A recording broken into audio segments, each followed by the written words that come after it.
Mahalin ang pamilya, mahalin ang trabaho at mahalin ang bayan. Ilan sa mga naging panawagan ni Police Brigadier General Andre Perez Dizon sa kapulisan ng Bicol sa selebrasyon ng PNP Ethics Day. Preparasyon sa nalalapit na eleksyon, mas tinututukan ng pulis sa Region 5. Regional Election Monitoring Action Center ng Pro5 sinigurong highly advanced pagdating sa teknolohiya at mga kagamitan. Tutukan ang ika-56 na linggo ng Weekline.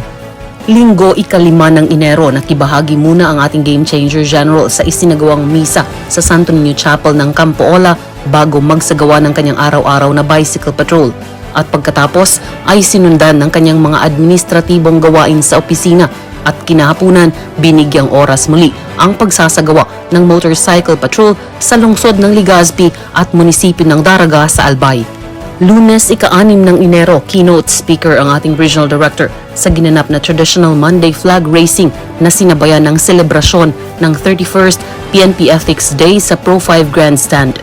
Ilang pulis ang pinarangalan dahil sa pagpapakita ng mga ito ng mabuting asal at nagbigay ito ng pagkakataon sa ating Regional Director na manawagan sa patuloy na suporta sa pamahalaan, gayon din ang mahalin ang trabaho, pamilya at bayan. Pagkatapos ng kaganapan, binigyang oras ni Police Brigadier General Dizon ang courtesy visit ni Colonel Martes T. Gayat, ang Deputy Commander ng Civil Military Operations Regiment ng Philippine Army at ng iba pang kasama nito sa tanggapan ng ating Regional Director. Nakibahagi din siya sa ginanap na change of command ceremony ng 9th Civil Military Operations Regiment Philippine Army sa Pro5 Multipurpose Building sa loob ng Campo Ola at sinundan ito ng mga administratibong gawain sa kanyang opisina.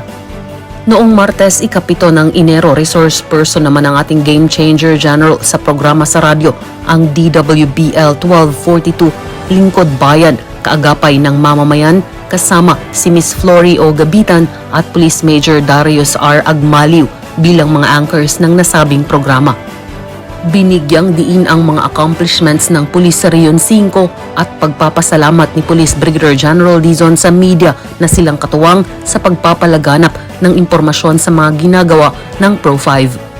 Sinundan ito ng pagiging bahagi ng ating Regional Director kasama ng kanyang may bahay sa ginanap na New Year's Call to the Chief Philippine National Police, isang tradisyon na maliban sa pagbati ng ating iba't ibang namumuno sa mga departamento at mga lokal na pulisya sa hepe ng Pambansang Pulisya ng Pilipinas, ito ay nagsisilbing pagkakataon upang talakayin ang mga plano, programa at hamon ng PNP sa bagong taon. Ito ay isang magandang pagkakataon upang mas mapagkaisa ang lahat sa hanay para sa mas matibay na pamunuan. Ginanap ang nasabing kaganapan sa PNP Multipurpose Center sa Camp Brigadier General Rafael T. Crame, Quezon City. Samantala noong Miyerkules ika-8 ng Enero, bahagi din ng ating Regional Director sa ginanap na Calendar Year 2025 New Year's Call to the Secretary of the Interior and Local Government, kasabay ng ginawang State of the DILG address sa PNP Multipurpose Center sa loob ng National Headquarters. Sinundan naman ito ng isang command conference na pinangunahan ng ating hepe ng Pambansang Pulisya ng Pilipinas na si Police General Romel Francisco D. Marbil. At noong Huwebes ika-9 ng Enero, pagkabalik ng ating Regional Director sa Bicol, pinagtuunang pansin agad nito ang isinagawang simultaneous activation of National Election Monitoring Action Center at ng Regional Election Monitoring Action Center para sa kahandaan ng 2025 national and local elections. Ito'y pinangunahan ni Attorney Maria Juana S. Valeza, ang Regional Election Director, Comelec Regional Office 5, na kinatawan ni Attorney Annie A. Romero Cortez, ang Assistant Regional Election Director 3, and Mr. John Bautista of the Parish Pastoral Council for Responsible Voting sa Pro5 Multipurpose Building sa loob ng Regional Headquarters. Sinundan naman ito ng mga administratibong gawain bago ito nagtungo sa Bicol International Airport upang personal na magbigay ng security coverage and police assistance kay Chief Justice Alexander G. Hesmundo ng Supreme Court of the Philippines. Biyernes ika-10 ng Enero, pinangunahan ng ating Regional Director ang security coverage and police assistance kay Mrs. Mary Rose P. Marbil, ang National Advisor ng PNP Officers Ladies Club Foundation Incorporated at ng iba pang mga kasama nito nang ang mga ito ay dumating sa Bicol International Airport, Daraga Albay. Sinundan ito ng pagiging bahagi ng ating Regional Director sa isinagawang pagtitipon-tipon para sa programa ng PNP Officers Ladies Club, ang Love and Blessing o Love Virus, Spreading Love in Every Touch sa pangunguna ni Mrs. Marbil, ang National Advisor ng PNP Officers Ladies Club Foundation Incorporated sa Pro 5 Multipurpose Building sa loob ng Regional Headquarters.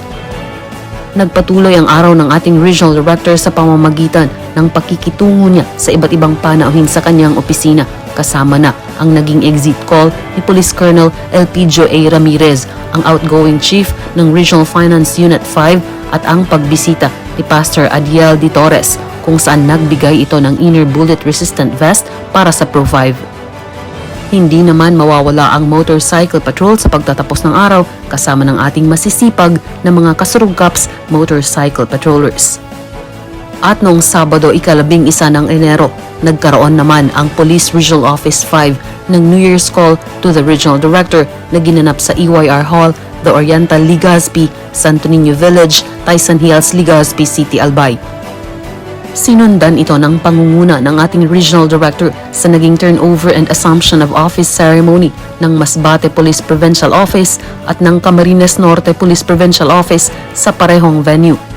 At bagamat mahaba ang naging araw ng ating Regional Director, pinagtuunang pansin pa rin ito ang mga administratibong gawain sa kanyang opisina.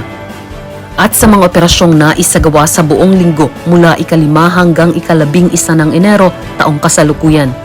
Umabot sa halos 5 milyong pisong halaga ng iligal na droga ang nakumpiska ng mga operatiba ng pulis sa Reyon 5 na nagresulta sa pagkakaaresto ng 37 suspects mula sa 35 ginawang operasyon. Nanguna dito ang Camarines Sur Police Provincial Office, sinundan ng Camarines Norte Police Provincial Office at pumangatlo ang Albay Police Provincial Office. Sa kampanya kontra illegal gambling, inaresto ang 27 suspects mula sa ginawang 11 operasyon. May 23 operasyong naisagawa naman sa kampanya kontra loose firearms kung saan 3 ang inaresto. Habang 2 suspects ang huli sa kampanya kontra illegal fishing mula sa 2 ginawang operasyon at pagkakakumpiska ng mahigit 3,000 pisong halaga ng mga kagamitan.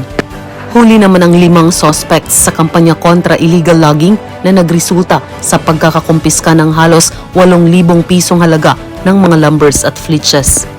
Samantala, umabot sa 71 most wanted persons ang inaresto sa buong Kabikulan sa nakalipas na linggo, habang 8 ang sumuko sa mas pinagtibay na mga hakbang kontra insurhensya at 2 arestado sa kampanya kontra criminal gang.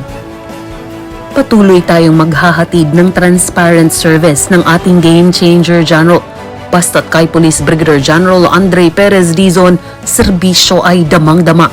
Serbisyo ay uunahin ka at ipapatupad ang serbisyong APD. Approachable, presentable, and dependable kasurugkaps.